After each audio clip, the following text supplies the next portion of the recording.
Bonsoir tout le monde, bonjour, que Dieu vous bénisse abondamment. Soyez les bienvenus dans notre direct de ce soir et de ce matin, disons. Et pour tous ceux qui attendaient ce direct, vous êtes les bienvenus. Faites-nous signe à partir d'où est-ce que vous nous suivez. Et nous allons commencer notre direct dans quelques minutes. Que Dieu vous bénisse.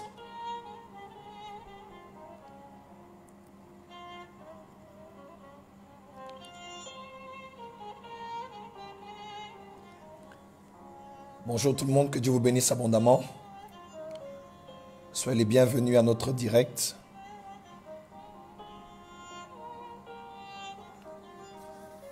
Bonjour tout le monde, dites-moi à partir d'où est-ce que vous nous suivez durant quelques 2-3 minutes. Et nous allons directement commencer notre temps d'enseignement et notre temps de prière. Nous bénissons Dieu pour la bonne santé et la force qu'il nous accorde d'être devant lui ce matin. Ça dépend de l'heure à laquelle vous nous suivez. À Kinshasa, il est exactement 1h du matin, minuit GMT, minuit pour tous ceux qui sont en Côte d'Ivoire, 2h du matin pour tous ceux qui sont à Paris. Mais quel que soit le temps, nous sommes là ce matin pour envahir l'invisible. Alors dites-moi à partir d'où est-ce que vous me suivez ce matin. Laissez-moi un commentaire, dites-moi à partir d'où est-ce que vous nous suivez. Et nous allons commencer notre message de ce matin et avoir un temps de prière. Voilà.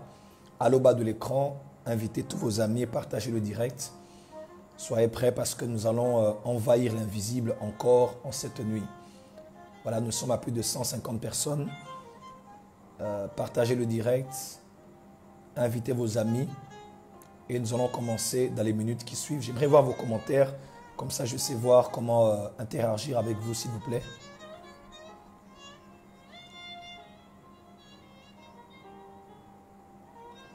Voilà, laissez-moi un commentaire, comme ça je sais vous voir. Bienvenue à vous tous. C'est à partir d'où est-ce que vous me suivez comme ça? J'ai vu Frédéric, Isabelle. Elle regarde. Tous ceux qui sont connectés, laissez-moi un message. Ok, je vais prendre les commentaires à partir de ma page. Depuis Paris, Viviane, merci beaucoup. Que Dieu bénisse tous ceux qui sont en France. Maroc, Stéphanie, Laledje. Ok, vous êtes au Canada. Sonia, Tremblay, ok. Je vois les commentaires facilement sur ma page ici. Romuald, depuis Paris, merci. Montpellier. Gombo, depuis la Belgique. Janelle Quinta, bonjour depuis le Congo. Depuis Abidjan, Armel Gonaï, merci beaucoup. Depuis l'Allemagne, servante Saki. Depuis Abidjan, Ebala Delphine. Depuis Dakar, Émile Kavams. Waouh, vous êtes encore éveillés. Que Dieu vous bénisse abondamment. C'est le rendez-vous des hommes et des femmes de prière. Et depuis le Maroc, Stéphanie, merci beaucoup. Togo, Daniel, Pali, merci beaucoup d'être connecté. Depuis le Sénégal, Anne-Marie Joséphine, merci d'être connecté. Depuis Paris, Kélia, Marc, depuis Abidjan, merci. Depuis le Sénégal, Fanny, merci. Depuis Abidjan, Aka, Bro, merci d'être connecté. Depuis Libreville, Cassie, Dieu te bénisse abondamment.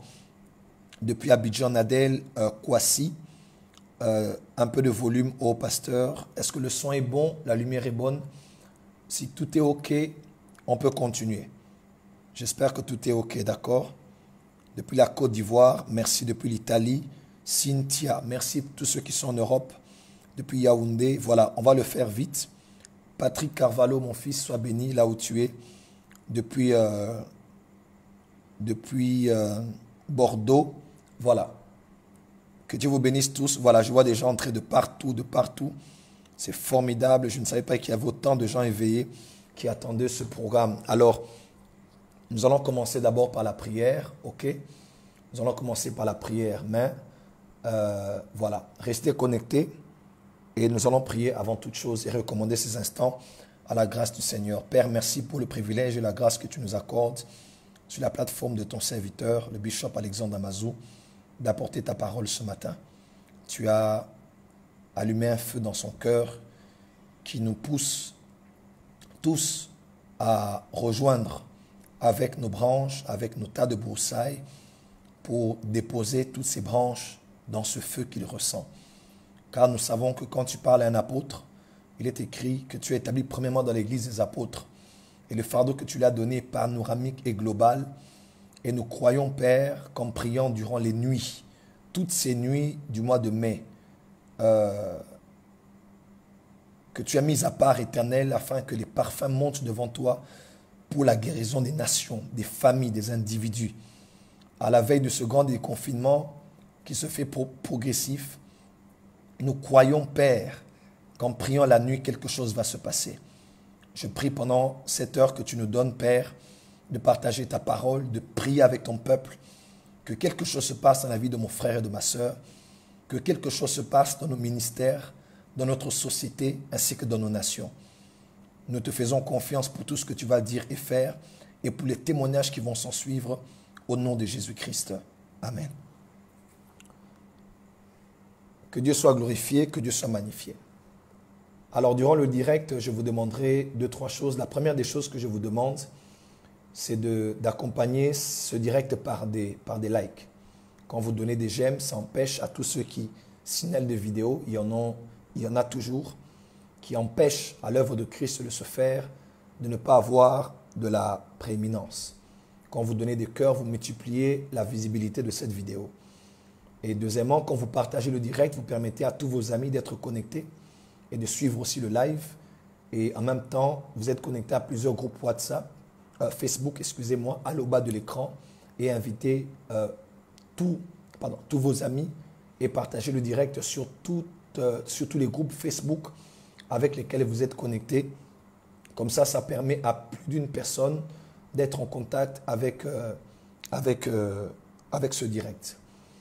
Deuxième chose que j'aimerais dire, c'est d'abord de remercier le bishop Alexandre Amazou, qui est un homme de Dieu en qui j'ai une grande foi, un grand respect, une grande admiration pour le travail merveilleux qu'il abat depuis plusieurs années dans le monde, dans l'espace francophone en particulier, et beaucoup plus particulièrement en Côte d'Ivoire. J'ai rarement vu d'homme de Dieu avec une telle stabilité, constance dans le message, qui jouit d'un bon témoignage, marié à une seule femme avec des enfants bénis de Dieu. Et tous ceux qui ont visité la cathédrale ABMC, l'église mère, parce qu'il y a plusieurs églises au Canada, en Europe et même en Afrique. J'ai été à l'église du Sénégal et l'église est aussi dans plusieurs villes de la Côte d'Ivoire, dans plusieurs provinces de la Côte d'Ivoire. Et l'église mère est juste impressionnante, le bâtiment est juste magnifique et le travail qui se fait est d'une organisation impeccable et d'une grande croissance. Et je tenais à remercier le bishop pour la confiance qu'il m'a faite de m'inviter, de prendre part à ce programme de prière. Au-delà d'une intervention, au-delà des prières que je vais diriger, c'est aussi un bon moment pour moi de me retrouver dans la prière, dans la présence de Dieu. J'ai moi-même personnellement autant besoin de la prière que tous ceux qui sont connectés. Alors je vous prie de vous joindre à ce fardeau que Dieu a donné à son serviteur, de nous amener en prière à minuit. De prier la nuit, de nous retrouver en famille en prière durant 1 heure et demie, de chercher la face de Dieu et de nous attendre au Seigneur pour des grandes choses pour nous. Alors, je vais d'abord lire quelques textes de la parole de Dieu. Je vais vous partager la pensée de Dieu introductive aujourd'hui parce que je suis avec vous aujourd'hui et je serai avec vous demain. Donc, on est tous ensemble dans ce programme, on est en prière. J'ai suivi quelques lives avant aujourd'hui pour entrer dans le mood de l'esprit de ce programme. Et je crois que Dieu va nous faire du bien. On est déjà à 500. Continuez à partager le direct, invitez vos amis, allez dans tous les groupes Facebook, donnez-nous beaucoup de likes, soyez connectés. Je crois que Dieu nous fera du bien durant ces instants. J'aimerais lire avec vous d'abord quelques versets de la parole du Seigneur et nous allons comme ça entrer dans le vif de notre sujet. Le grand thème, haïr l'invisible. Et j'aimerais lire avec vous quelques versets de la parole du Seigneur. Nous allons lire ensemble. Nous allons lire ensemble 1 Corinthiens 2, verset 15. 1 Corinthiens 2, verset 15. Premier épître de Paul aux Corinthiens, chapitre 2, verset 15. Je lis au nom de Jésus-Christ. L'homme spirituel, au contraire, juge de tout. Il n'est lui-même jugé par personne. Je répète. L'homme spirituel, au contraire, juge de tout. Il est lui-même jugé par personne. La version Martin Bible dit ceci, mais l'homme spirituel discerne toutes choses. Il n'est jugé de personne. La version Darby dit ceci, mais celui qui est spirituel discerne toutes choses, mais lui n'est discerné par personne. Formidable. Mais celui qui est spirituel discerne de toutes choses, mais lui n'est discerné par personne. Amen. Nous lisons ensemble 1 Corinthiens chapitre 3 verset 1er. 1 Corinthiens 3 verset 1er. Je répète, 1 Corinthiens 3 verset 1er. Pour moi, frères, ce n'est pas comme à des hommes spirituels que j'ai pu vous parler, mais comme à des hommes charnels, comme à des enfants en Christ. Je répète, pour moi, frères, ce n'est pas comme à des hommes spirituels que j'ai pu vous parler, mais comme à des hommes charnels, comme à des enfants en Christ. Amen. Et on va terminer avec 1 Corinthiens 2, verset 13. Je répète, 1 Corinthiens 2, verset 13. 1 Corinthiens 2, verset 13. Et nous en parlons, non avec des discours qu'enseigne la sagesse humaine, mais avec ceux qu'enseigne l'esprit, employant un langage spirituel pour les choses spirituelles. Employant un langage spirituel pour les choses spirituelles. Je répète, notre façon de parler est définie par ceci. Nous utilisons un langage spirituel pour les choses spirituelles. Puisque nous sommes des hommes spirituels, lorsque nous devons parler, nous utilisons un langage qu'on appelle un langage spirituel. Quelqu'un peut dire avec moi, homme spirituel, langage spirituel. On peut le faire ensemble. Dites avec moi, homme spirituel, langage spirituel. Vous êtes là? Homme spirituel, langage spirituel. Ok. 1 Corinthiens 10, verset 3. Écrivez juste les versets. Qu'ils ont tous mangé le même aliment spirituel. L'apôtre Paul parle des enfants d'Israël dans le désert. Il dit qu'ils ont tous mangé le même aliment spirituel. 1 Corinthiens 10, verset 4. Et qu'ils ont tous bu le même breuvage spirituel, car ils buvaient à un rocher spirituel qui les suivait, et ce rocher était Christ. On parle de homme spirituel, on parle de aliment spirituel, on parle de breuvage spirituel, on parle de rocher spirituel. 1 Corinthiens 15, verset 44. Écrivez les versets. Il est sémé corps animal, il ressuscite corps spirituel. Mais il ressuscite corps spirituel. Il ressuscite corps spirituel. Récapitulons. 1. L'apôtre Paul dans 1 Corinthiens parle de ce qu'on appelle homme spirituel. 2. Il parle de langage spirituel. 3. Il parle même d'aliments spirituels. 4. Il parle de breuvage spirituel. 5. Il parle de corps spirituel.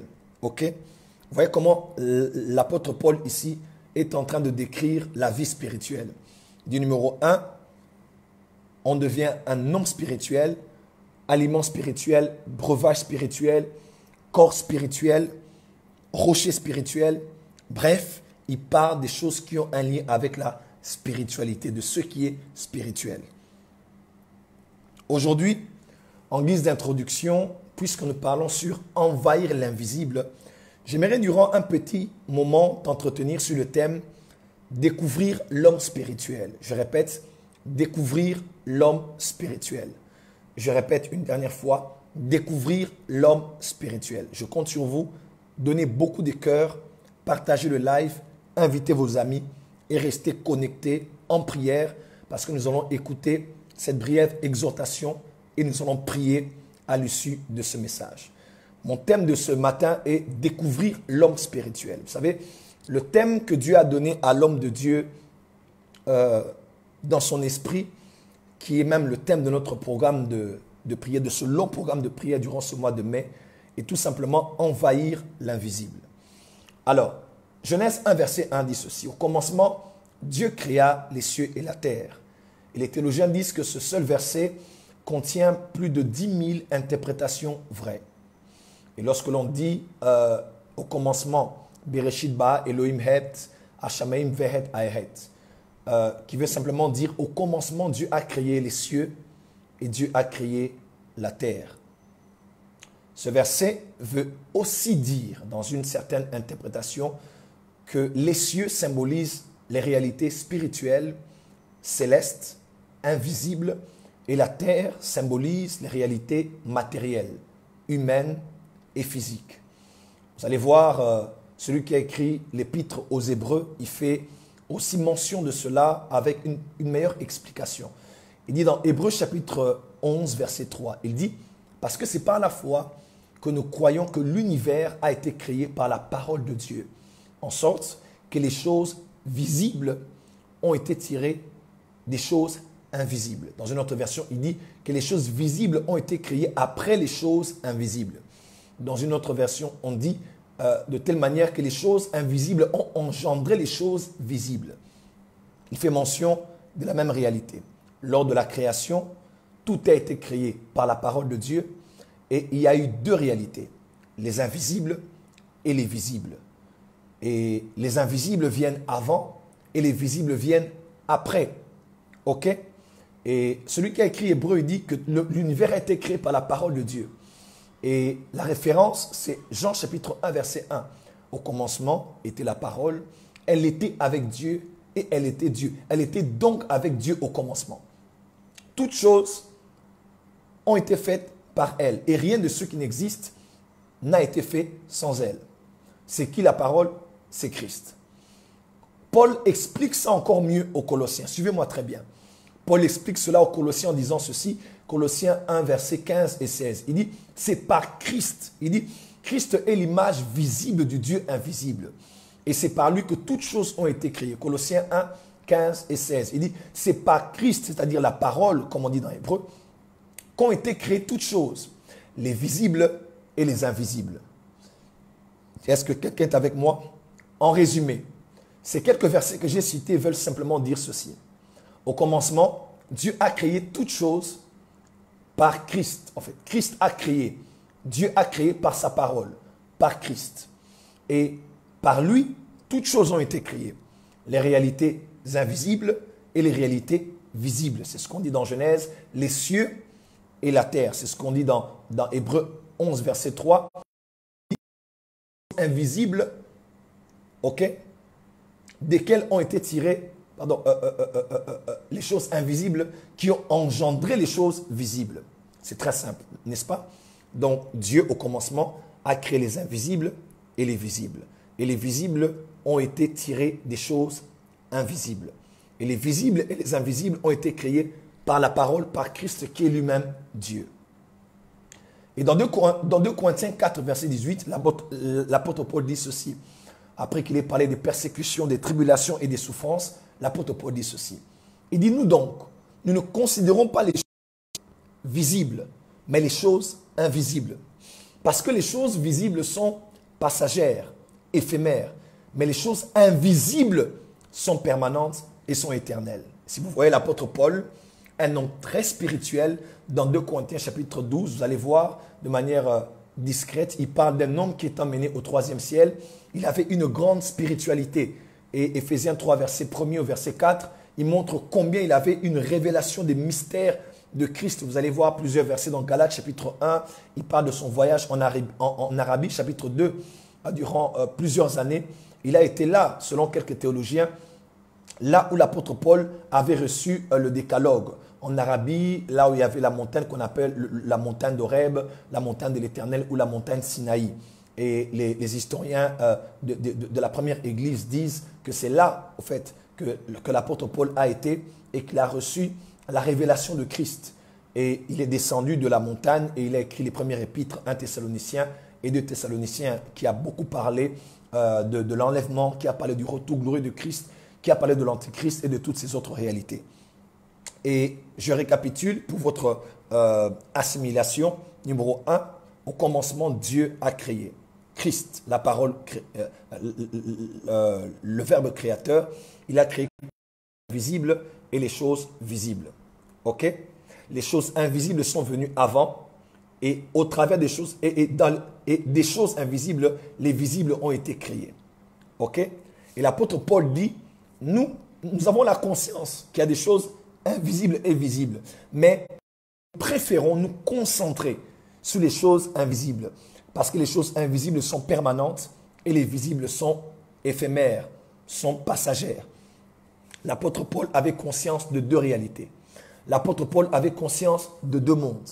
L'apôtre Paul savait qu'on vit simultanément dans deux mondes. Ok? On a un monde visible que nous voyons. Je vois la lumière devant moi, le téléphone, je vois les fenêtres, je vois la climatisation, je vois une lumière au-dessus, je vois mes écouteurs, je vois ma tablette, mon téléphone. Ok? Et tout ce que je vois là, c'est le monde matériel. Mais en même temps, je dois vivre avec la conscience, même si je ne vois pas spirituellement, qu'il y a un autre monde autour de moi. Et ce monde-là, c'est le vrai monde. Ce monde-là, c'est le monde originel. Ce monde-là, c'est le monde original. Tout ce qui existe ici est éphémère. Mais ce qui est là-bas, c'est ce qui est permanent. C'est ce qui est éternel. Le monde de la cinématographie est un monde qui révèle beaucoup de mystères. Et c'est à peine quelques années maintenant que beaucoup de chrétiens commencent à comprendre que les films produits par Hollywood, par Bollywood, par Nollywood, ces trois grandes structures cinématographiques dans le monde, au Nigeria, à Mumbai et à Los Angeles, ces trois grandes structures cinématographiques présentent beaucoup de choses. Et vous le savez avec moi qu'il y a beaucoup de personnes qui financent et beaucoup de mains noires, des fois beaucoup de tendances spirituelles qui produisent les films que nous avons. Il y a un film que j'ai recommandé aux chrétiens, le livre d'Élie, avec Denzel Washington, qui est un chrétien qui parle haut et fort de sa vie chrétienne. Il a été coaché par sa maman. Et il a tourné ce film, le livre d'Élie. C'est un livre qui parle au fait de l'importance de la Bible, de la parole de Dieu. Et combien il est important d'avoir la foi en Dieu. Et ce film a un soubassement biblique, un soubassement chrétien, même si c'est vraiment un film, il y a des gens qui se battent, mais le message est clair. La Bible, la parole de Dieu, les Saintes Écritures doivent être utilisées pour de bonnes fins et pour créer une nouvelle civilisation basée sur la foi en Dieu.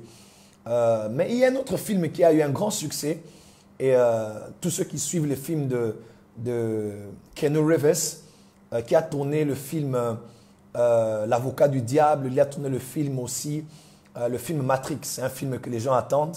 On attend d'ailleurs le prochain Matrix qui doit sortir. Ok, et tout le monde est en attente de ce film avec Covid-19. Les choses ont été peu retardées. Il semble, selon quelques chrétiens avec qui j'ai parlé, que le film Matrix a été écrit, le script a été écrit par une chrétienne. Et c'est après qu'on a eu acheté cela et voilà. Mais Matrix est un film qui parle de beaucoup de choses. Des fois, c'est la fiction, on ne comprend pas toujours ce que ça veut dire. Mais je vous fais un petit résumé. Et pourquoi une chrétienne? Parce qu'on a le concept élu, on a le concept Sion, on a Trinité, sa compagne, on a plusieurs noms bibliques dans le film Matrix. Matrix, par résumé, c'est tout simplement l'histoire. Matrix, c'est simplement l'histoire d'un homme informaticien qui sent qu'il vit dans un monde qui est faux, dans un monde qui est un grand montage. Il ne croit pas, il sent qu'il y a quelque chose d'ambigu dans son quotidien, quelque chose qui est faux. Alors, au travers d'un programme informatique, il entre en contact avec une personne qui est de l'autre côté, ok? De l'autre côté, dans un autre monde. Et cette personne lui donne rendez-vous, entre dans sa réalité et parle avec lui. Pour lui dire, en fait, tout ce que tu vis là, tu as toujours su que c'est faux. Il y a un vrai monde. Et ce monde n'est pas le vrai. Le vrai monde, c'est un monde invisible que tu ne peux voir ici. Mais tu dois être débranché pour entrer dans l'autre monde. Et il a été emmené et il a vu au fait que le monde vrai était déjà détruit depuis par les machines. Les machines avaient pris le contrôle de l'humanité. Et il y a quelques rebelles qui s'étaient réfugiés dans un lieu qu'on appelle Sion. Ouais, c'est un peu comme dans la Bible. Ils se sont réfugiés dans un lieu qu'on appelle Sion. Et ils devaient combattre les robots. Et des fois, il se branchait pour entrer dans cette réalité, dans la réalité qu'on appelle la Matrix. La Matrix. Et ce film, au fait, révèle quelque chose de vrai que j'aimerais que les enfants de Dieu écoutent très bien. Ce monde est une illusion. Quelqu'un m'entend? Le monde que tu vois, les buildings, les maisons, les avions, les belles voitures, les beaux vêtements, c'est une illusion. Nous vivons tous dans la Matrix. Nous vivons dans un monde dérivé d'eux. Nous vivons dans un monde créé, dans un monde plein d'illusions. Ok? Voilà pourquoi Jésus a dit, ne vous amassez pas de richesses dans ce monde. Parce que tout ce qu'il y a ici, c'est éphémère. La bourse a chuté. Les grands milliardaires, Warren Buffett, Bill Gates, toutes ces grandes multinationales sont en train de perdre de l'argent en grand nombre de leurs investissements. La bourse de l'Australie, de Hong Kong, Dow Jones, au niveau de Wall Street, toutes les bourses ont chuté. Pétrole, la monnaie, et tous sont en train de prédire une grande crise, même en Afrique. Vous savez pourquoi? Parce que c'est un monde éphémère. Rien n'est statique. Tout change, tout bouge. Parce qu'on est sous le soleil, on est sous cette réalité. Il y a un jour, il y a une nuit. Il y a un temps pour se naître, un temps pour mourir. Pour amasser les pierres, jeter les pierres. S'embrasser, s'éloigner des embrassements. Rien n'est statique, rien n'est permanent. Ce monde est vanité des vanités, rien que vanité. Mais lorsque Jésus dit, mais amassez-vous des richesses là-bas, parce que là-bas, tout est stable, tout est fiable, parce que c'est là-bas le vrai monde. Regardez avec moi, la plupart des personnes qui ont connu des morts et qui ont été emmenées au troisième ciel, des personnes qui sont mortes 2 jours, 3 jours, 4 jours, lorsque ces personnes reviennent en elles, la plupart, toutes ces personnes vous diront une même réalité. Je n'aime plus ce monde. Ces personnes ne sont plus intéressées à bien s'habiller, ne sont plus intéressées à avoir le succès, ne sont plus intéressés à avoir la popularité parce qu'ils ont goûté au vrai monde. Ils ont goûté à la vraie réalité. Et ils ont vu que tout ce qu'il y a ici n'est que vanité. L'or d'ici n'est pas aussi pur que l'or que j'ai vu là-bas. Les avenues que je vois ici ne sont pas aussi belles que celles que j'ai vues là-bas. La faune, la flore, la lumière, la paix que j'ai eue là-bas au ciel est au-delà de ce qu'on a trouvé dans ce monde.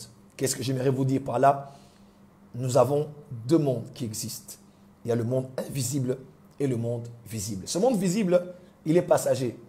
Le monde invisible, il est le monde réel. Et comme dans Matrix, c'est le monde là qu'on ne voit pas qui influence ce monde que l'on voit. Comme dans les principes spirituels aussi, celui qui connaît le monde invisible, il peut organiser, je ne voudrais pas dire manipuler, il peut contrôler ce qui se passe dans ce monde visible. Est-ce que quelqu'un peut me donner un bon avance-prophète? Dis avec moi, avance prophète, avance prophète, avance prophète, avance prophète, avance prophète. Est-ce que quelqu'un me suit? Donc, ce monde que tu vois n'est rien.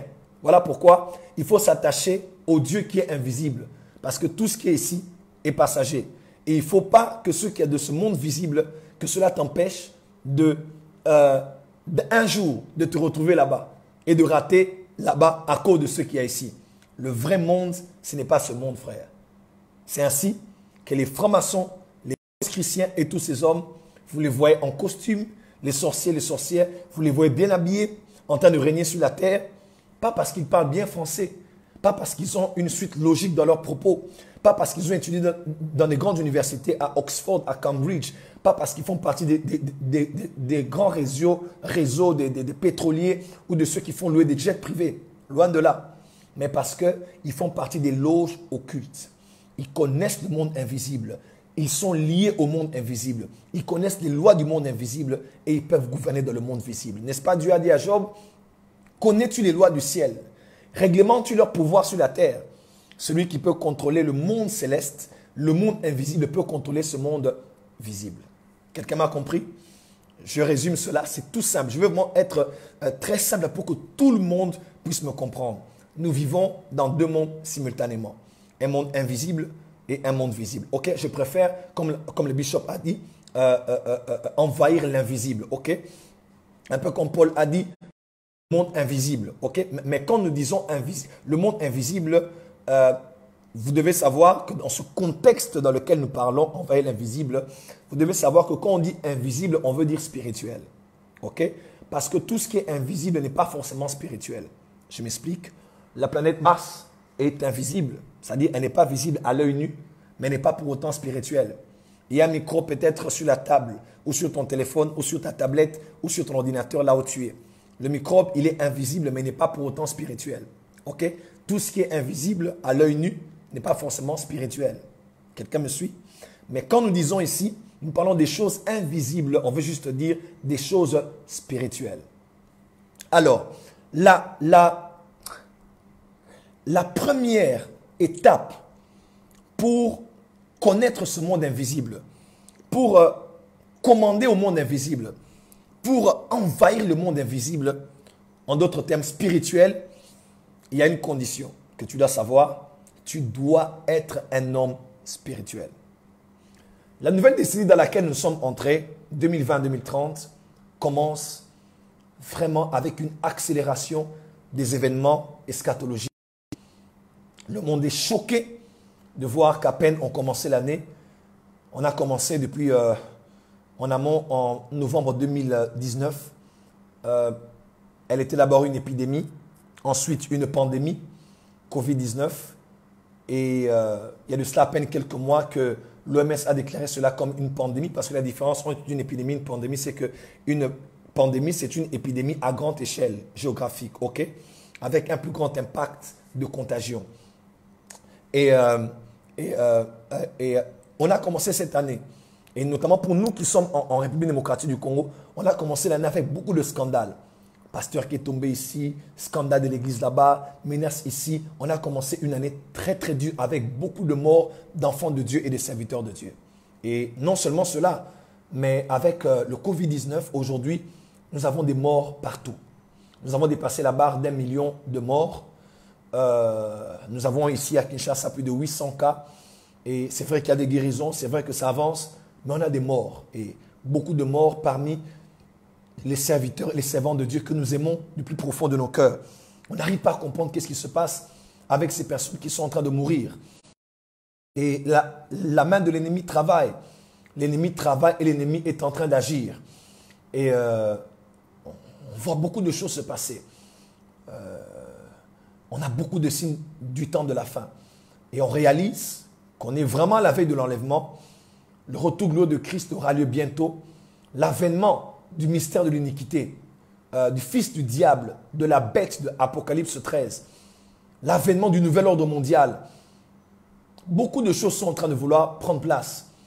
Et vous savez, chaque fois qu'il y a crise dans l'humanité, après la crise, après la période de la crise, les hommes cherchent à s'organiser, à fédérer. Pourquoi Nimrod avait créé la tour de Babel? Parce que les historiens disent que Nimrod avait dit après la période du déluge, puisqu'on a connu beaucoup de morts, au cas où Dieu voudrait encore juger le monde par un déluge, nous serons tous réfugiés dans la tour de Babel. Et il a créé la première organisation des Nations Unies. Il a fédéré, il a rassemblé les gens. Il a travaillé dans la démographie pour ne pas que les gens se dispersent. Il a créé les premières Nations Unies. Et il était à la tête, il représentait un peu comme le chef du nouvel ordre mondial de cette époque-là. Après la Deuxième Guerre mondiale, après 1945, il y a eu certes la guerre froide, mais c'est après juste après la Deuxième Guerre mondiale qu'on a connu l'Organisation des Nations Unies. On a eu la guerre froide et après il y a eu maintenant la création du Fonds monétaire international, de la Banque mondiale, parce qu'après toutes les crises, les hommes cherchent à créer des organisations, à se mettre ensemble, à résoudre les problèmes avec un même langage. Et après ce Covid-19, il y aura de nouvelles organisations, des nouvelles fusions. Et nous étions invités par le bishop Alexandre Amazou à une grande conférence qu'on appelle la coalition, bien le Conseil des apôtres de l'Afrique. Et cette décennie a été déclarée la décennie des fusions. Effectivement, c'est ce qui va arriver. Le corps du Christ doit fusionner. Mais dans le monde aussi, les gens vont chercher à fusionner. Regardez comment les présidents africains cherchent maintenant à travailler beaucoup plus ensemble à cause des défis communs auxquels ils font tous face. Le calendrier scatologique avance avec une vitesse terrible, mes frères et sœurs. Et vous devez savoir que tous ceux qui vont survivre dans cette décennie devront tenir compte de 3 réalités. 1. Spiritualité. 2. Économie. Ok? Spiritualité. économie et technologie. Cette nouvelle décennie est marquée par l'émergence, par le contrôle, par la prééminence de ces trois secteurs. Économie, technologie, spiritualité. La spiritualité va atteindre une telle dimension que si l'Église reste charnelle, matérielle, elle ne pourra pas avoir un impact dans le monde. Deuxièmement, l'Église du futur, c'est l'Église de la technologie. C'est le digital. Et j'ai un thème que je prépare, le futur de l'Église et l'Église du futur. L'Église du futur est une Église médiatique, dans le numérique, dans le digital, sur Internet. Le confinement nous a même rappelé qu'on peut toucher le monde aujourd'hui sans avoir à utiliser nos bâtiments. Et troisièmement, c'est l'économie. Autrefois, ce sont les politiciens, les multinationales. Maintenant, la tendance est renversée. Ce sont les multinationales qui imposent qui ils veulent sur les pays. Plusieurs nations n'existent plus. La souveraineté n'existe plus. La démocratie est morte depuis très longtemps. Il y a de plus en plus un grand taux une grande diminution dans le pourcentage des gens qui vont voter. On a travaillé sciemment pour séparer l'État, le gouvernement avec la population. La démocratie est morte. Les nations sont subordonnées. On vous impose qui on veut comme président, que vous allez voter ou pas. C'est ce qu'ils ont décidé qu'ils vont se faire. Ils utiliseront les médias pour vendre l'image de cette personne, vendre des rêves et vous pousser à voter cette personne. Et aujourd'hui, c'est ceux qui ont l'argent qui gouvernent. Ce sont les grandes industries pharmaceutiques. Ce sont toutes ces grandes banques, toutes ces grandes institutions. Si je ne parle pas de l'ONU, l'ONU c'est juste pour se réunir et plus parler. Non, je parle du FMI, je parle de la Banque mondiale, je parle des G12, des G8, de tous ces groupes financiers. Ce sont eux aujourd'hui qui imposent, même le groupe des sionistes, sont eux qui imposent le rythme au monde, le rythme que le monde doit prendre. Spiritualité, technologie. Et on ne peut pas influencer le monde en manquant ou en n'ayant pas tous ces trois secteurs. Mais ici, nous parlons de la spiritualité. Envahir l'invisible. Alors, puisqu'on parle de spiritualité, le premier pas déjà, c'est que tu dois être un homme spirituel. Oui. On peut tout te prêcher. Prie. Tel type de prière, tel genre de prière, telle sorte de prière. Rien ne se fera tant que tu n'es pas encore un homme spirituel. Mon frère, ma soeur, tout ce qu'on t'enseigne ici, durant tous ces jours, ou même que je te dirai, tant que tu n'es pas un homme spirituel, tu n'auras pas un impact sur le monde spirituel. Tant que tu n'as pas développé ta nature pour devenir un homme spirituel, tu ne pourras pas avoir l'impact dans le monde spirituel et par conséquent dans le monde physique. Alors, je vous parle rapidement de ce que veut dire un homme spirituel. Voilà, je vais vous définir qui est un homme spirituel. Qui est un homme spirituel? Qui est un homme spirituel? Découvrir l'homme spirituel. Ok? Cet homme invisible qui est en toi. Découvrir l'homme spirituel. Donne-moi beaucoup de cœur, donne-moi un bon avance-prophète. Avance-prophète, avance-prophète, avance-prophète, avance-prophète.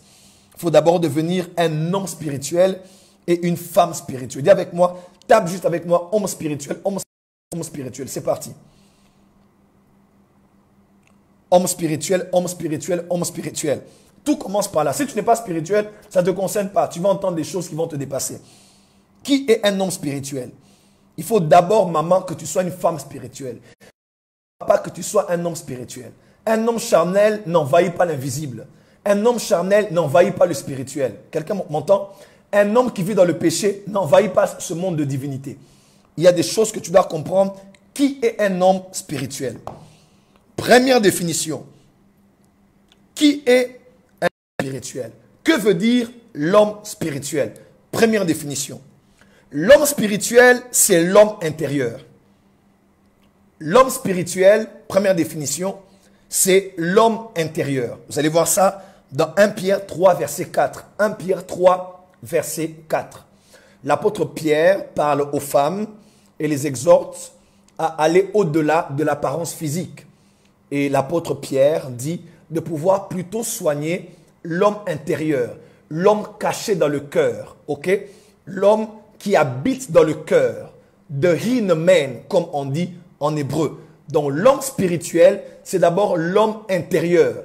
C'est l'homme que tu ne peux voir, c'est l'homme que tu ne peux sentir. On ne peut le toucher, on ne peut le voir, mais c'est l'homme qui est à l'intérieur de toi, ok? En d'autres termes, tel que tu es là, tu es l'homme physique à l'extérieur, mais tu es aussi un homme intérieur. C'est ce qu'on appelle l'homme spirituel. Ok? Première définition, l'homme spirituel, c'est la partie invisible de ton être. Le tabernacle avait le lieu qu'on appelait le parvis, le lieu saint et le lieu très saint. Ok? Le lieu visible était le lieu qu'on appelait le parvis. Tout le monde pouvait le voir, il était à ciel ouvert. Le lieu saint et très saint était caché. Des fois, c'est ce qu'on appelait aussi la tente d'assignation. Il y avait une partie visible et une partie invisible. Et toi aussi, tu es une trinité. Ton parvis, c'est ton corps.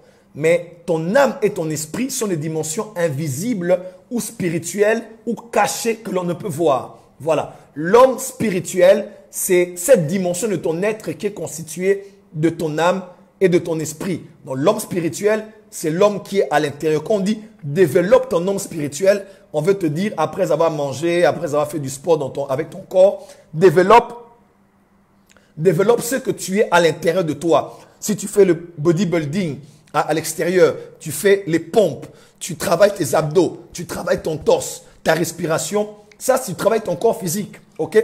Mais quand on dit travaille ton homme spirituel, ça veut dire fais faire aussi à ton homme spirituel les exercices. Parce que à part ce corps physique, tu as aussi un corps spirituel. Et c'est souvent ce corps que les gens voient lorsqu'ils rêvent de toi. Quand quelqu'un dort et qu'il rêve de toi, le corps qu'il a vu là, c'est ton corps spirituel. Et d'ailleurs, souvent, il ne ressemble même pas à notre corps physique. Il a une autre taille, un autre teint, une autre forme. Mais nous savons tous que j'ai vu Ginette, que j'ai vu Daniela, que j'ai vu Patrick, que j'ai vu Papi. Première définition, l'homme spirituel, selon 1 Pierre 3, verset 4, c'est l'homme intérieur. C'est la partie immatérielle. C'est ton lieu saint et ton lieu très saint. C'est ton âme et ton esprit. C'est la partie de ton être qui est cachée, qui est intérieure et qui est spirituelle. Deuxième définition. Qui est l'homme spirituel? L'homme spirituel, c'est un ex-pécheur sauvé par la grâce de Dieu qui est né de nouveau, il grandit et il devient un chrétien mature. Ok? L'homme spirituel, c'est, deuxième définition, c'est celui qui est né de nouveau, qui grandit et qui devient mûr, il devient mature. Ok? Donc l'homme spirituel, c'est un né de nouveau, c'est quelqu'un qui est né de nouveau, il est chrétien, il est né de nouveau. Vous allez même voir, je vous expliquerai plus tard, quand on dit être né de nouveau, c'est être bébé spirituel. Et on appelle les bébés spirituels les hommes charnels. Ok? Vous allez voir dans 1 Corinthiens, l'apôtre Paul parler de l'homme animal, qui veut dire le païen. Ok? Celui qui n'a pas Christ, il est comme un animal. Parce que les animaux ont une âme et un corps. Ok? Ils ont une âme et un corps. Et le païen, il a l'esprit qui est mort, déconnecté de Dieu. Il est dans la mort spirituelle. Ok? Il a une âme et un corps. Donc il est conduit par ses désirs, ses envies, son intelligence obscurcie. Voilà, il vit sa vie comme un animal. Là, c'est celui qui est sans Christ. Et lorsque un homme animal reçoit Jésus dans son cœur, il devient ce qu'on appelle un homme charnel, ou bien un enfant, ou un bébé spirituel. Ok? Et en grec, c'est le mot nepios, qui parle de celui qui est né de nouveau. Il est encore bébé. Il est encore en train de téter. Il est bébé. Maintenant, lorsque il grandit dans sa vie chrétienne, il devient mature. Il devient ce qu'on appelle l'homme spirituel. Ok? Première définition, l'homme spirituel, c'est l'homme intérieur de ton être. Deuxième définition, l'homme spirituel, c'est le chrétien qui est arrivé à la maturité. Il est devenu comme Christ. Il a développé le fruit de l'esprit. Comme Christ est, c'est comme aussi lui, il est devenu. Il a atteint la perfection. Il est devenu un homme spirituel. Troisième définition, qui est un homme spirituel. Un homme spirituel, c'est un homme, une femme qui a conscience du règne de l'esprit sur la matière. Ok? C'est celui qui a la conscience du règne du monde spirituel sur la matière. Un homme spirituel, ce n'est pas toujours un chrétien qui vit dans la sainteté. Un homme spirituel, ce n'est pas toujours un chrétien qui prie beaucoup. Un homme spirituel, ce n'est pas toujours un chrétien qui va toujours à l'église. Parce qu'il y a beaucoup de chrétiens, ok, ils craignent Dieu, ils aiment Dieu, ils vont à l'église, mais ils sont charnels. Pourquoi? Parce qu'ils n'ont pas la conscience du monde spirituel. Ils n'ont pas la conscience, comme le bishop Alexandre Amazo a dit, ils n'ont pas conscience de l'invisible. Donc, ils viennent à l'église, mais ils sont charnels. Ils donnent la dîme, ils craignent Dieu, ils sont pieux. Mais ils ne connaissent rien du monde spirituel. Ils ne connaissent rien des esprits, rien des démons, rien des principautés, rien des anges. Ils ne savent rien de tout ça. Eux, c'est d'abord, je crains Dieu. Ils obéissent, ils sont vraiment pieux. Mais ils sont charnels. Parce qu'ils ont plus la conscience du matériel que la conscience des réalités invisibles et spirituelles. Quelqu'un m'a compris. Récapitulons. Première définition, l'homme spirituel, c'est l'homme intérieur.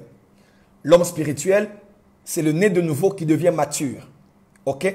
Troisième définition, l'homme spirituel, c'est celui qui a conscience du règne du monde spirituel sur le monde matériel.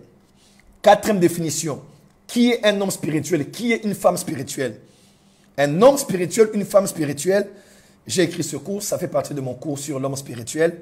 Je l'ai conçu au mois de janvier, durant les 40 jours. Qui est un homme spirituel?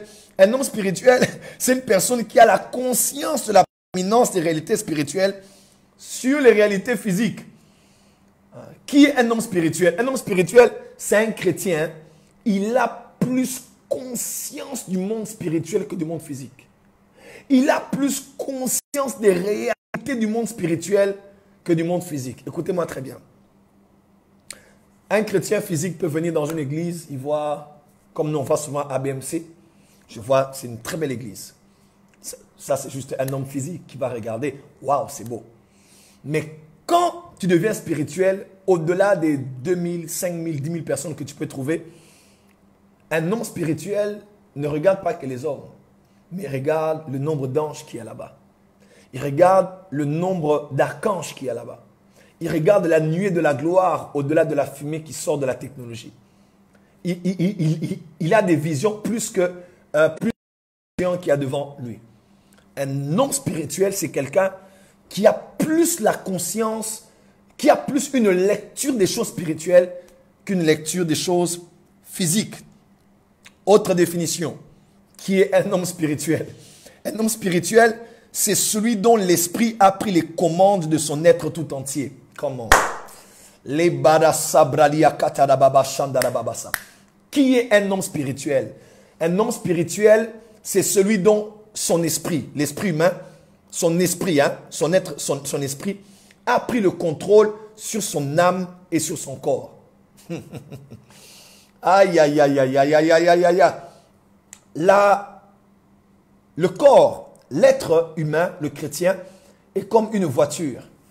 La carrosserie, c'est ce qu'on appelle le corps. Ok? C'est comme une voiture. La carrosserie, c'est le corps. Le volant, le lieu où le pilote se met, le chauffeur, le conducteur se met, c'est ce qu'on appelle l'âme. Et le volant, c'est ce qu'on appelle l'âme, n'est-ce pas? Parce que le corps, la carrosserie, ne va uniquement que là où l'âme a décidé d'aller. Ok? Parce que dans l'âme, il y a la volonté, notamment il y a la volonté, il y a l'intelligence et il y a les émotions. Ok? Je vais aller au travail, j'entre dans mon véhicule, la carrosserie n'ira ni à gauche ni à droite. Non, elle ira là où moi je vais décider. C'est moi qui suis aux commandes. Ok? Et le volant, c'est ce qu'on appelle l'âme.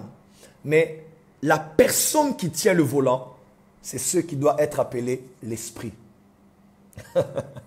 Qui est un homme spirituel? Un homme spirituel, c'est l'homme dont l'esprit humain a pris le contrôle de son être tout entier. Il ne dirige pas son corps à gauche ou à droite en fonction de là où son âme est emportée par le vent. Il a le plein contrôle de son être tout entier. Un homme spirituel, c'est celui dont l'âme ne fait rien faire dont l'âme ne sait rien faire au corps si ce n'est ce que l'esprit l'a dicté de faire. Oh mon Dieu, il y a des choses qui sont en train d'être dites ici. Est-ce que quelqu'un est avec moi ici? Oh, Shadiabasa. Les kadabasoko. Est-ce que quelqu'un m'entend ce soir? Oh, je sens une forte onction de l'esprit ici.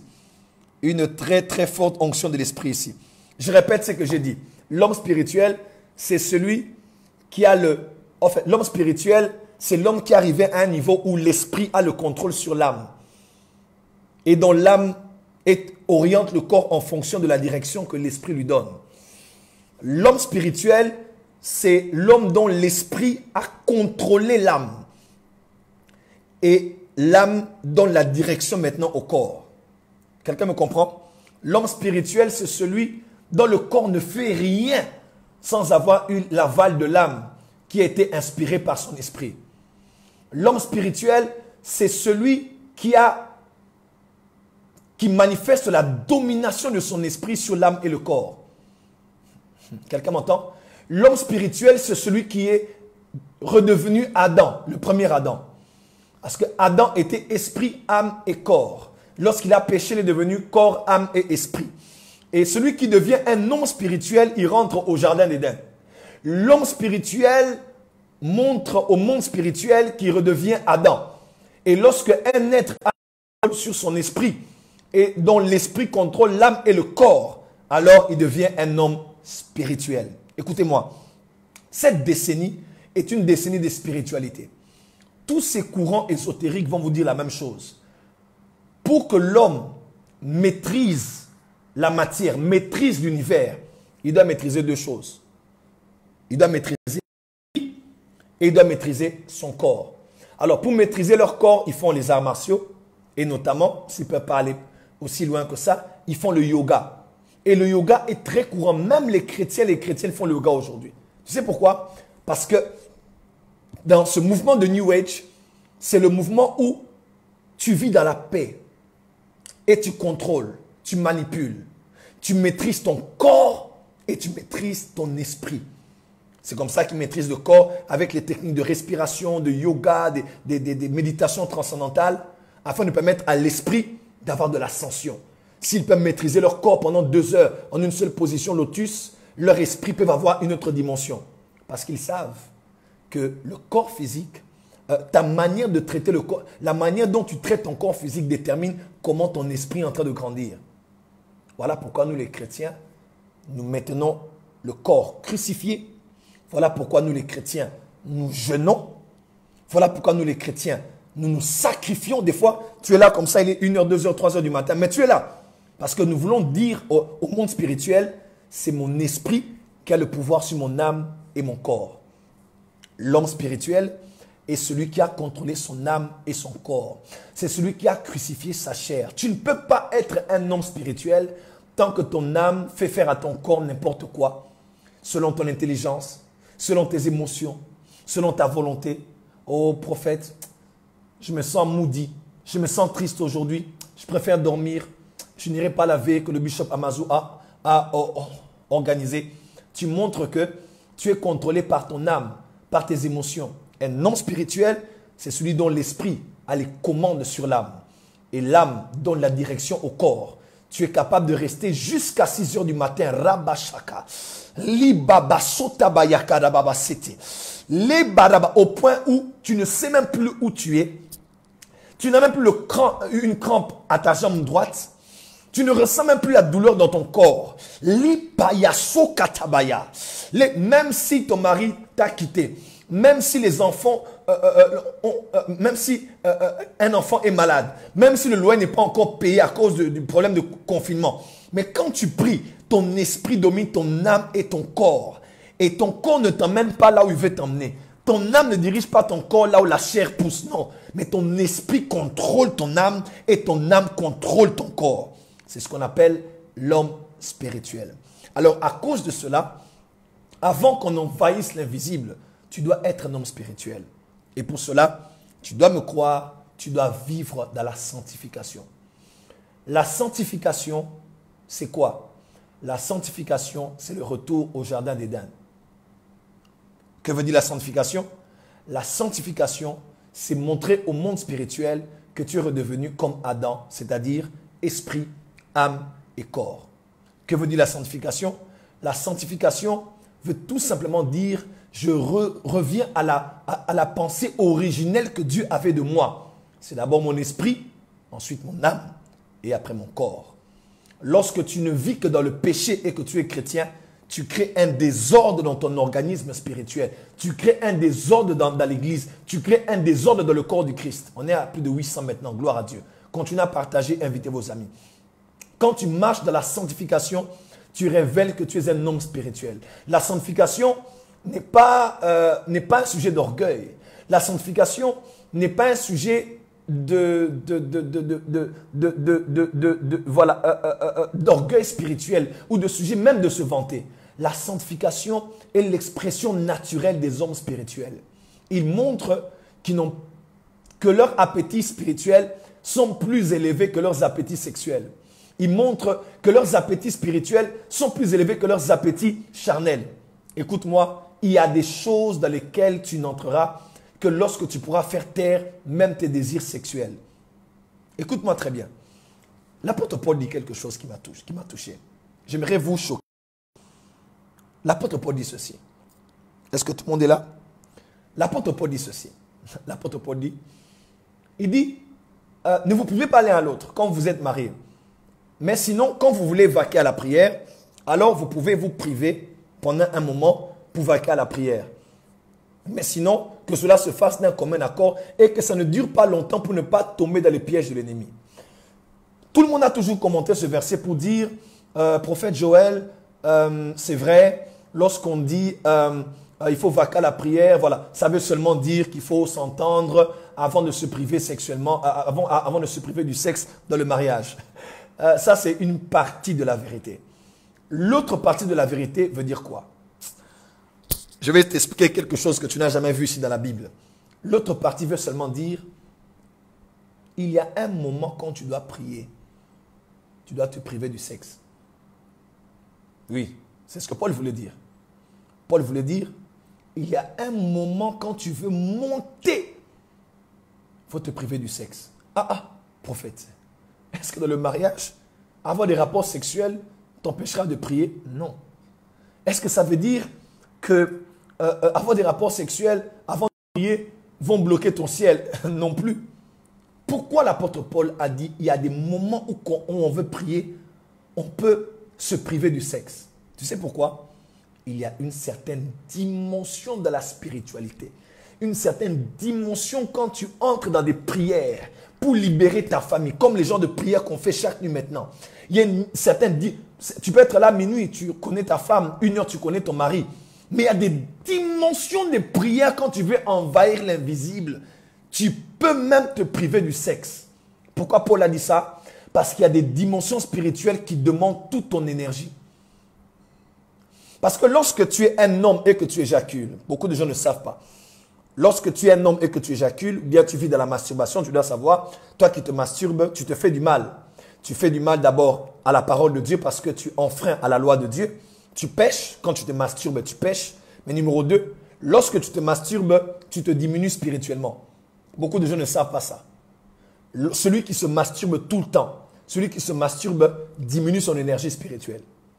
Est-ce que je peux commencer à expliquer quelque chose? Chaque homme qui est là, ok, vous devez savoir, ton énergie spirituelle se trouve au niveau de ta couronne. Est-ce que quelqu'un m'entend? Lorsque le sexe est spirituel, il n'est pas que physique, le sexe est spirituel.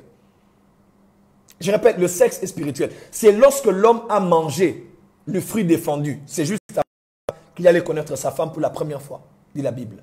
Adam connut Ève. Oh, c'est quelqu'un en train de m'entendre? Est-ce que Dieu était contre le fait qu'il puisse procréer? Non. Mais la réalité est celle-ci. Lorsque on connaît la décadence, lorsque on descend d'une dimension spirituelle, on est souvent voué aux désirs physiques, charnels, qui ne sont pas forcément un péché.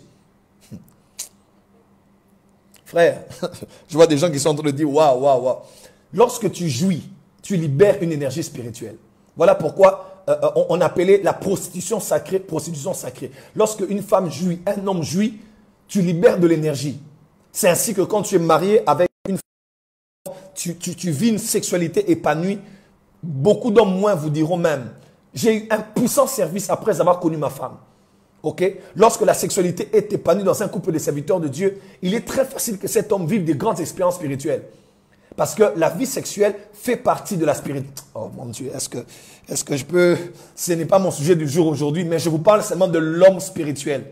Le bishop Alexandre a eu un fardeau de nous emmener dans la spiritualité, de nous emmener à envahir l'invisible. Tu ne peux pas envahir l'invisible en disant j'ai mal au dos, je vais un peu dormir, il se fait tard. Là, tu es encore un chrétien charnel. Un chrétien spirituel, c'est celui dont l'esprit a le contrôle sur l'âme et le corps. L'apôtre Paul a dit je traite durement mon corps. L'apôtre Paul a dit je traite durement mon corps. Corps, je. Corps, je. Je, c'est qui? Je, c'est pas le corps. Je traite durement mon corps. Je, c'est qui? Je le tiens assujetti. Ce n'est pas mon corps qui tient mon corps assujetti. C'est mon esprit qui tient mon corps assujetti. Je te donne un petit exemple, tu vas comprendre. Lorsque tu fais du sport, tu es dans une salle de sport et que tu fais du sport. Des fois, tu cours 10 minutes, tu es fatigué et ton coach te dit continue encore. Ton corps a lâché. Mais on est en train de bouger la parole, ton homme intérieur. Et puisque ton homme intérieur est fortifié, tu dépasses les limites des minutes. Tu dépasses les limites de ta fatigue. Tu dépasses les limites de ta résistance. Et tu fais une pompe, 2, 3, 10. Tu trembles déjà. Et ton coach te dit, juste 2, 2, 2, 2, 2. Et tu ne sais pas, ton corps ne tenait plus. Mais parce que ton homme intérieur a été fortifié, tu vas à 12. On te dit, voilà, encore 3. Et puis tu as 15 et puis tu arrêtes. Et tu pars 1, 2, 3. On te dit 20, juste 5. Et je te laisse. Où est-ce que tu as eu la force? Ce n'est pas ton corps. Ton corps était fatigué depuis longtemps. Tu n'allais même pas tenir longtemps dans la salle de sport. Mais c'est parce que il y a la musique peut-être que tu as. Il y a le fait de voir les autres travailler. Il y a l'encouragement du coach. Ou bien même toi-même, tu te convaincs en te disant, j'irai à 20 aujourd'hui. J'irai à 50 aujourd'hui. Tu sais, c'est l'intérieur qui contrôle le physique. Qui contrôle le physique. C'est l'invisible qui contrôle le visible. Et le temps est venu où tu ne dois plus laisser ton âme te livrer à la chair. Tu ne peux pas être un homme spirituel si tu vis dans le péché. Si tu vis dans l'impudicité, ça réduit ton pouvoir sur le monde spirituel. Si tu vis dans l'adultère, l'adultère même c'est pire. Écoutez-moi, dans le monde spirituel, hein, l'impudicité c'est un péché. Mais l'adultère, c'est pire. La femme d'autrui, l'homme d'autrui, c'est autre chose sur le plan spirituel. Je n'ai pas le temps de vous expliquer tout ça. Tu pêches. Tu n'attristes pas que le Saint-Esprit. Tu ne brises pas que ta communion avec Dieu. Mais tu te réduis spirituellement. Tu réduis ton énergie. Tu réduis ta couverture. Tu réduis ton pouvoir. Tu réduis ta force. Quelqu'un me comprend? Si tu te masturbes, tu demandes pardon à Dieu. Dieu te pardonnera. Mais sache que tu es en train de te vider d'une énergie spirituelle. Tu te vides d'une force que tu as. Tu te vides d'un pouvoir que tu as. Parce que lorsque l'homme, les bradiasaka, lorsque l'homme jouit, une femme jouit ou un homme éjacule, cet homme ou cette femme est dans un état second. Dans un état second. C'est souvent ce moment-là qui a pénétration des esprits, qui a pénétration des démons, qui a libération de beaucoup de choses. Oh. J'ai des choses à dire, mais je préfère dire ça dans les réunions des serviteurs de Dieu. Dis avec moi l'homme spirituel, l'homme spirituel. Alors, je ne vais pas vous emmener encore plus loin. Je voulais juste vous enseigner ce soir sur l'homme spirituel. Pour envahir l'invisible, tu dois décider à partir d'aujourd'hui d'être un homme spirituel. Et un homme spirituel, c'est celui qui a vaincu la chair. C'est celui qui a crucifié la chair et ses désirs. Si tu veux que ton esprit ait de l'ascendance, si tu veux que tes yeux spirituels s'ouvrent, tu dois vaincre les désirs de la chair. Jésus a dit ceci. Faites attention que vos esprits ne s'alourdissent par les excès de manger et de boire. Pose-toi un peu la question. Comment mon manger et mon boire sur le plan physique peut alourdir mon esprit? Dans le monde spirituel, les deux mondes s'influencent entre eux. Le spirituel influence le physique et le physique influence le spirituel. Ta manière de discipliner ton corps, de briser ton corps, de maîtriser ton corps, donne de l'ascendance à ton homme spirituel. Quelqu'un m'entend? Et la bradiasaka. Ta manière de pécher, lorsque tu pêches, tu tombes, tu vis dans le péché, ton homme spirituel aussi baisse, maigrit, diminue dans le pouvoir. Quelqu'un m'entend?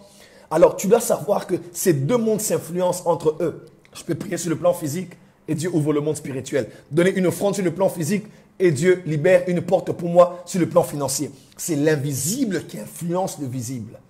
Les pariasakaraba. Voilà pourquoi je décrète et déclare sur toi à partir d'aujourd'hui. Dieu te donne la force d'abandonner ce péché que tu n'arrives pas à abandonner. Dieu te donne la force d'abandonner cette fornication, cette pornographie, cette masturbation, cette gloutonnerie. Toi, tu dois toujours manger, boire, tu manges, excès d'étapes, tu dois abandonner avec cette vie. Tu ne peux pas opérer. Il y a même des gens qui nous posent la question, prophète, comment tu vois les noms des gens, les adresses des gens? Écoute-moi, je vous donne un secret, mais ne dites à personne.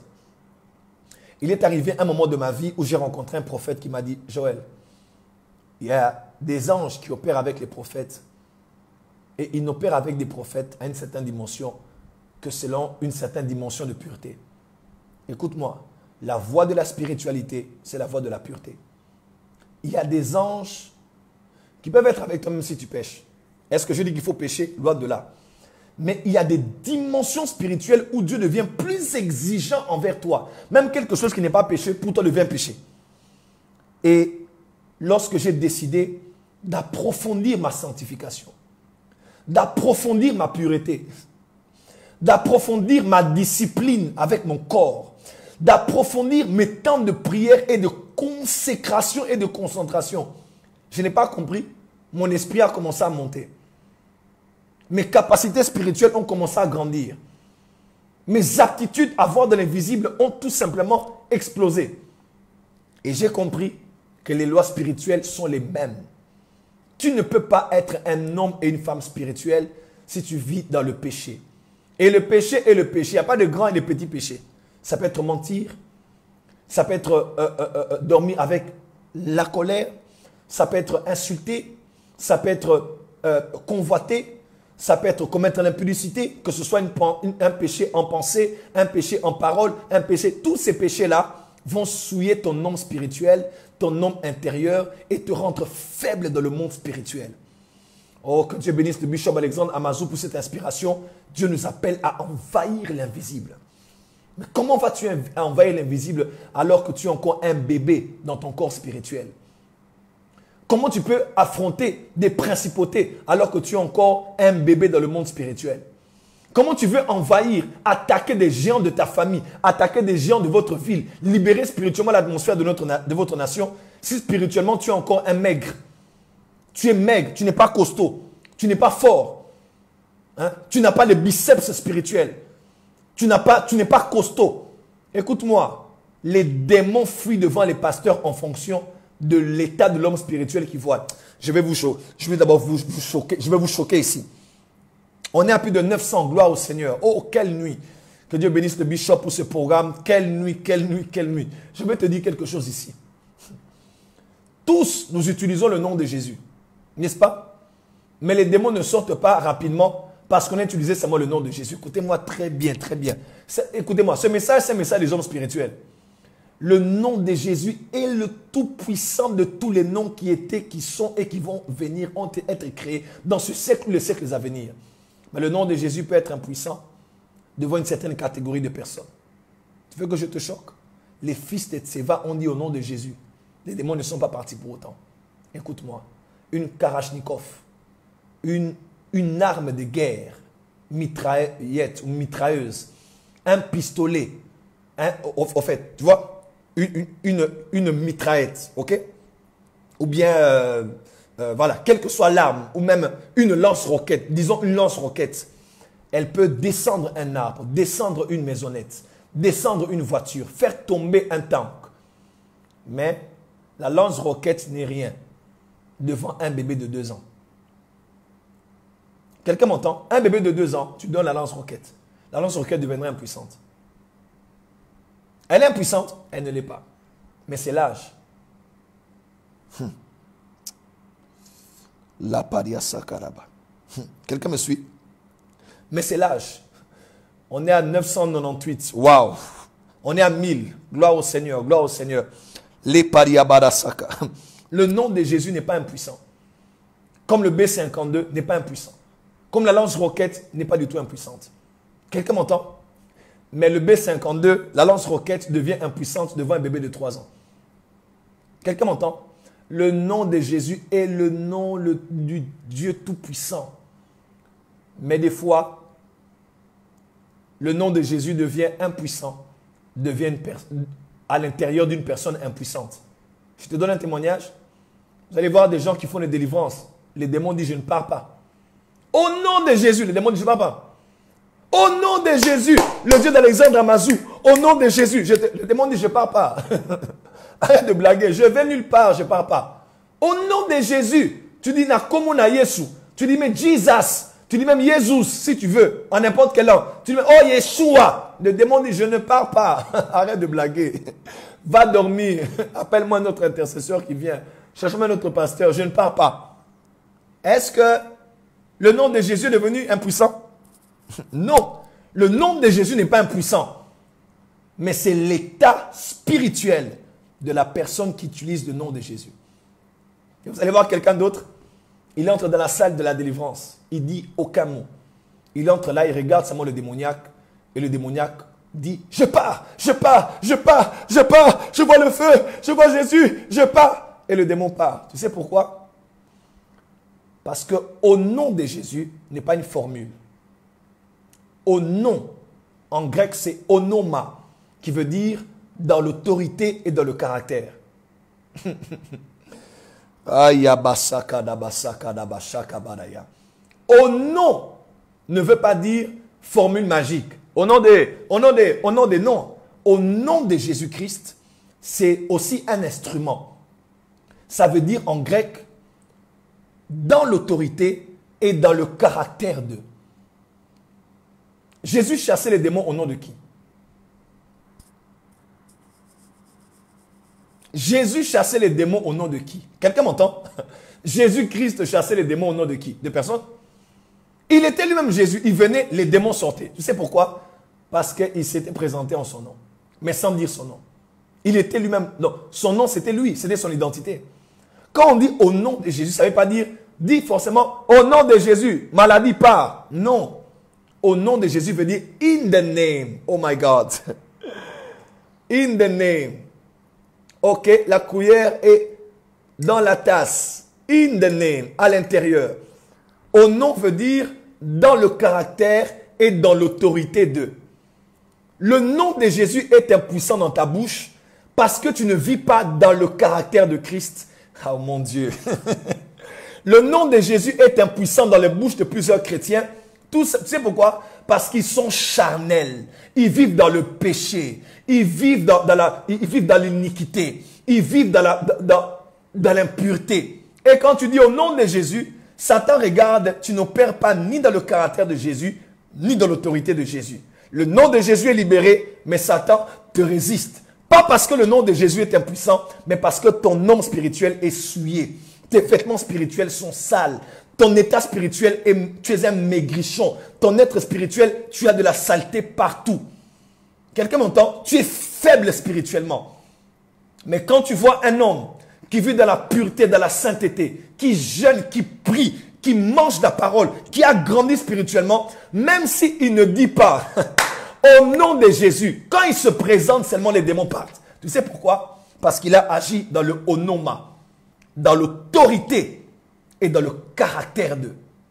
Alors, on n'est pas obligé de dire au nom de Jésus pour chasser un démon. On n'est pas obligé de dire au nom de Jésus.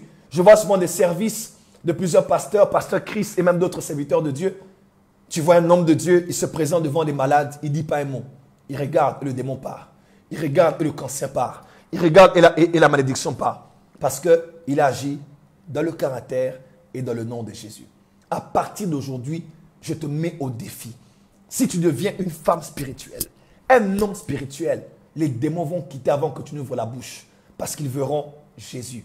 Tu opères en vivant dans le caractère de Christ et en opérant dans l'autorité de Christ.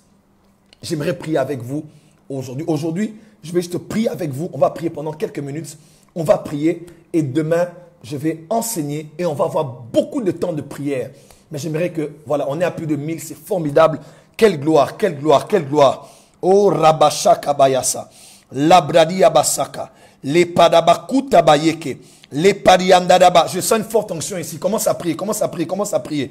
Les Pariababa Sote, les Poriandadaba Seke, la Baba. Tu vas dire à Dieu, Seigneur, fais de moi un homme spirituel.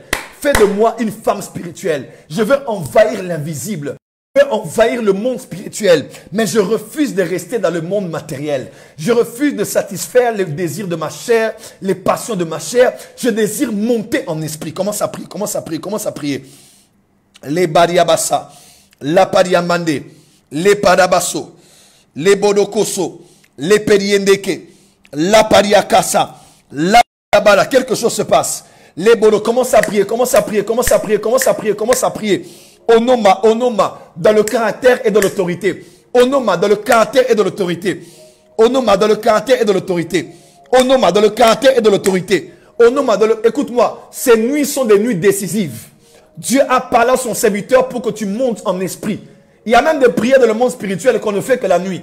La journée, ça ne marche pas. Pas parce que la prière est impuissante, mais il y a des prières qui ont plus d'impact la nuit que la journée. Oh my God. Les Badabasaka, les Boriokoso, fais de moi un homme spirituel. Zamenangai, les Bodokosoko. Je refuse, Seigneur, de vivre dans le péché. Je refuse, Seigneur, d'avoir plus conscience du matériel que du monde spirituel. Je refuse, Seigneur, que ce soit mon corps, mon âme qui puisse diriger ma vie. Je vais être le chauffeur. Je veux tenir le volant et donner direction à tout mon être. Oh, que le Saint-Esprit influence mon esprit, et mon esprit influence mon âme, et mon âme influence mon corps. C'est comme ça que je veux diriger ma vie. Je vais être conduit par l'esprit. L'esprit qui dirige mon esprit qui dirige mon âme, et mon âme qui dirige mon corps. La Baria Kasakabaya. Là-bas, commence à prier avec moi. Reste connecté, commence à prier. Juste quelques minutes. Commence à prier, prier, prier, prier, prier. La Badaba Sote. Le Boria Karababa Sande. Le Poria Karababa Sata. La Bada Korobo Soto. Le Badababa Saka. Papa, fais de moi un homme spirituel, Seigneur. À partir d'aujourd'hui, Père, nous prions que tu nous pardonnes des péchés que nous avons commis, des péchés que nous commettons, Seigneur, en parole, en pensée ou en acte. Les péchés que nous faisons, Seigneur, que nous faisons consciemment et même des fois inconsciemment, Seigneur, qui nous séparent de toi, qui brisent la communion avec toi, qui nous amènent loin de toi, qui attristent le Saint-Esprit, qui rabaissent, qui souillent, qui détruisent notre homme spirituel. Papa, pardonne-nous. Nous renonçons à ces péchés. Nous te demandons de nous pardonner, Seigneur, et que ta miséricorde nous soit accordée en ce jour, Papa. Que le sang de Jésus nous purifie, que le sang de Jésus nous lave, que le sang de Jésus nous nettoie, que le sang de Jésus nous lave, Père. Corps, âme et esprit, que nous puissions, selon 1 Thessaloniciens 5, verset 20 et suivant, être sanctifiés par notre être tout entier, notre esprit, notre âme et notre corps. Sanctifier notre esprit, parce que nous avons souillé notre homme intérieur à cause des péchés que nous faisons à l'extérieur. Papa, fais de moi un homme spirituel, que le sang de Jésus me lave, que le sang de Jésus me purifie, que le sang de Jésus me sanctifie, plus blanc que la neige que je sois, nettoyé que je sois, extérieurement et intérieurement, que mon parvis soit nettoyé, que mes yeux soient nettoyés, que mes oreilles soient nettoyées, que mes mains soient nettoyées, que mon être tout entier soit nettoyé, Père. La bariabada soto, le poriakarababa sanda, que mon âme soit nettoyée, que mon esprit soit nettoyé, Père. À partir d'aujourd'hui, que je puisse crucifier ma chair. À partir d'aujourd'hui, que je puisse briser tout ce qui est de ma chair, tout ce qui réclame ma chair, afin de suer mon âme et de dérouter mon esprit. Père, au nom de Jésus-Christ, la baria karababa soto, le baria bababa sanda, prie avec moi, prie avec moi. Père, à partir de ce soir, fais de moi un homme discipliné, fais de moi un homme diligent, fais de moi un homme concentré. Père, que mon âme n'ait pas de la prééminence, mais que mon âme soit formatée par ta parole, par le processus du renouvellement de l'intelligence, que mon âme connaisse le salut, que mon âme connaisse le salut, que mon âme soit métamorphosée. David a dit, oh, David a dit, David a dit, je serre ta parole contre mon cœur, afin de ne pas pécher contre toi, Père. Je prie qu'à partir d'aujourd'hui, je sois une femme disciplinée, je sois un homme discipliné. À partir d'aujourd'hui, alors que nous entrons dans une décennie de spiritualité, une décennie où nous devons envahir l'invisible, nous refusons que ce corps de chair puisse nous ramener à terre. Nous refusons que cette âme souillés puissent nous ramener à terre. Nous décidons de monter, faire monter nos âmes, faire monter nos corps, faire monter nos esprits, être des hommes spirituels, être des femmes spirituelles, afin d'envahir l'invisible, afin de gouverner dans l'invisible, d'affronter les esprits, d'affronter les principautés, d'affronter les événements, d'affronter les vents spirituels et de bloquer ces choses. Les bariabasaka, la bariakotoboyeke, les bébébébé shanda, la bariabarabakoto, les bébébébé korobosoto, la bababa shanda. Là-bas, commence à chasser avec moi tout esprit mauvais qui te pousse au péché, tout esprit mauvais, que ce soit par les autels de ta famille, que ce soit par les liens de sang, que ce soit par les réclamations, toutes ces choses qui viennent te pousser à certains péchés que tu répètes et répètes année après année. Prie avec moi, prie avec moi, prie avec moi, au nom de Jésus-Christ.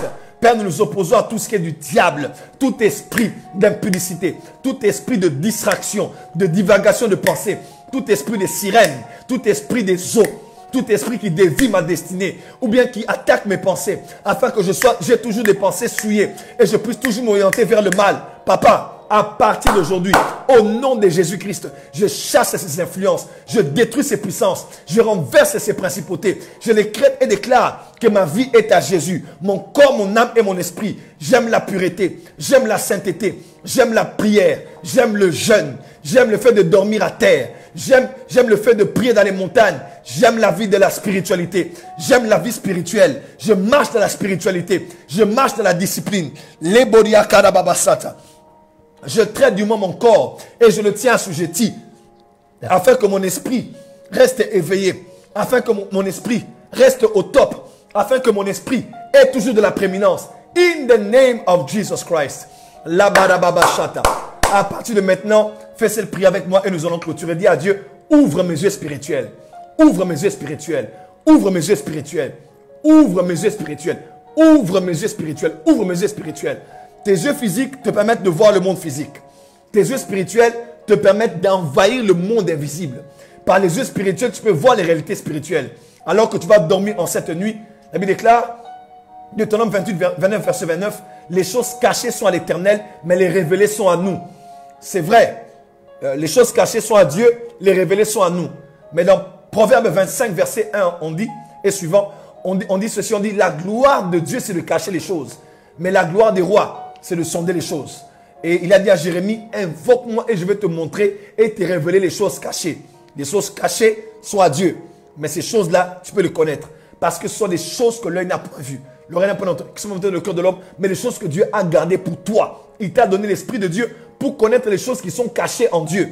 Frère, en cette nuit, tu vas dire à Dieu, papa, alors que je vais aller dormir, et que je suis en prière avec l'église ABMC, avec la francophonie pour Christ, avec le bishop Alexandre Amazou, alors que je veux fermer mes yeux physiques, que mes yeux spirituels s'ouvrent, que je puisse envahir l'invisible, que je voie ce qui se passe dans ma famille, ce qui se passe dans ma destinée, ce qui va arriver demain, ce qui se passe dans ma nation, afin d'orienter mes prières comme il se doit. Prions au nom de Jésus. Alléluia.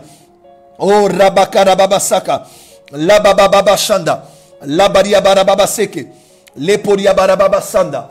Oh Rabababa Sheke, oh Rabababa Saka, la Baria Barababa Seke, les bébés Shandarabayoto, les Barababa Sata. Ouvre mes yeux, papa, ouvre mes yeux, Yahweh, ouvre mes yeux, Jésus. Alors que je suis en prière avec ce programme qui nous a été donné tous les jours, à minuit GMT, Seigneur. Nous ne voulons pas dormir comme des êtres humains normaux. Nous voulons dormir comme des hommes spirituels. Le corps est endormi, mais l'esprit travaille. Les yeux sont fermés, mais les yeux spirituels voient. La barababasaka. En cette nuit, papa, révèle ce qui était caché. Montre ce qui était enfoui. Expose ce qu'on ne connaissait pas. Fais-le, mon Dieu, mon roi, dans le puissant et glorieux nom de Jésus-Christ. Nous te faisons confiance parce que tu le fais et parce que tu le feras, Père. Au nom puissant de Jésus-Christ. Laisse-moi prier pour toi. Père, je prie pour ces hommes et ces femmes, pour ces familles, les gens de partout depuis le Canada, l'Amérique, en Asie, même ici en Afrique, ils sont connectés, papa. Je couvre ces hommes et ces femmes dans le sang de Jésus. Et je décrète et déclare qu'en cette nuit, ils vont dormir et se reposer physiquement, mais spirituellement, leurs yeux vont s'ouvrir afin de voir dans l'invisible des choses qui sont cachées pour mieux orienter leurs prières et avoir des résultats palpables, tangibles et permanents. Je les bénis tous Au nom de Jésus-Christ, nous avons ainsi prié. Amen. Amen, amen, amen. Que Dieu soit glorifié, que Dieu soit magnifié. Oh mon Dieu, quel programme, quelle grâce, quelle grâce. Soyez bénis, soyez bénis, soyez bénis. Que Dieu bénisse l'église ABMC, que Dieu bénisse la famille du bishop Alexandre Amazou, toute son équipe qui travaille d'arrache-pied. Je vois toutes les églises de ABMC sont connectées ici et même ceux de la Porte des Cieux sont connectés aussi parce que c'est un programme qui nous concerne tous. Alors que je clôture, ne sortez pas encore de ce live, écoutez les instructions. Vous êtes là, c'est un programme de prière et vous ne devez jamais oublier que le monde spirituel opère avec les autels. J'en parlerai demain. Le monde spirituel avance avec les autels. Alors s'il vous plaît, là où vous êtes, bâtissez un autel. Confinement ou pas, les lois spirituelles, nous les respectons parce que nous connaissons leur implication. Écoute-moi, je t'emmène à une autre dimension de spiritualité en Jésus-Christ. Alors s'il te plaît, honore cet engagement. Alors que nous prions, c'est lorsque Salomon a fait les offrandes qu'il a fait. Il allait dormir à Gabaon et les yeux spirituels sont ouverts. Dieu est venu le parler et lui proposer un deal. Alors que tu dormiras, ne dors pas tant que tu n'as pas fait cette offrande. Alors, tu cherches une voie pour envoyer ton offrande. Tu as une dîme, tu as une offrande, une libéralité. Où tu veux dire, Bishop, merci pour ce programme. J'aimerais envoyer mon offrande. 10 euros, 50 euros, 100 euros, 200 euros, 500 euros, 1000 euros, 10 000 euros. J'ai quelque chose, j'aimerais envoyer. Écris en inbox de la page Alexandre Amazou. Écris et fais-nous part de ce que tu veux donner à Dieu et on te donnera les instructions à ce sujet. Sinon, tu peux le faire aussi par PayPal. Ok? On va placer sur cette vidéo le compte PayPal de l'église. Tu pourras envoyer via le site internet www.abmc.com. Ok? www.abmci.com. Ok? Tu peux entrer dans le site internet. Tu trouveras le lien pour PayPal. Et s'il te plaît, ne rate pas cette opportunité d'envoyer ton offrande. Ou sinon, tu pourras aussi envoyer par Western Union ou MoneyGram au nom de Anobla Elisabeth Daniel. Ce nom, tu le verras en inbox de la page Alexandre Amazou. Ok? Et vous voulez aussi peut-être, si vous êtes en Côte d'Ivoire, vous pouvez envoyer, ok, on va mettre ce numéro sur l'écran. Vous pouvez envoyer via Orange Money. Je me mettrai, dès que ce live se termine, je mets un numéro de téléphone. Vous pourrez envoyer par Orange Money votre offrande. Mais sinon, par ce même numéro de téléphone, appelez et soyez en contact avec le bishop Alexandre Amazou et des frères et sœurs qui sont disponibles parce que nous voulons que ces semaines de prière soient des semaines de prière mais aussi d'enseignement et de résultats. Alors merci beaucoup d'avoir été connectés. On était à plus de 1000 aujourd'hui. Je ne croyais pas qu'on allait être autant, mais je vois la soif que vous avez. Gardez cette même soif demain à minuit GMT. Je serai encore là et je parlerai de l'homme spirituel. Demain, on va encore aller creuser et vous allez grandir dans les choses spirituelles. Parce que pour les choses spirituelles, on parle avec un langage spirituel. Il faut développer le corps spirituel avec des aliments spirituels et des breuvages spirituels. Être spirituel, c'est notre quête. Être mature comme Christ, comme dans le lieu céleste. Soyez bénis et partagez ce direct et partagez les affiches. Dites aux gens cette semaine et la semaine prochaine qu'on a un programme spécial avec le bishop Alexandre Amazou dans cette page. Soyez bénis, passez une bonne nuit et dormez. Non pas seulement sur vos lits, mais dormez en esprit. Au nom de Jésus-Christ. Amen.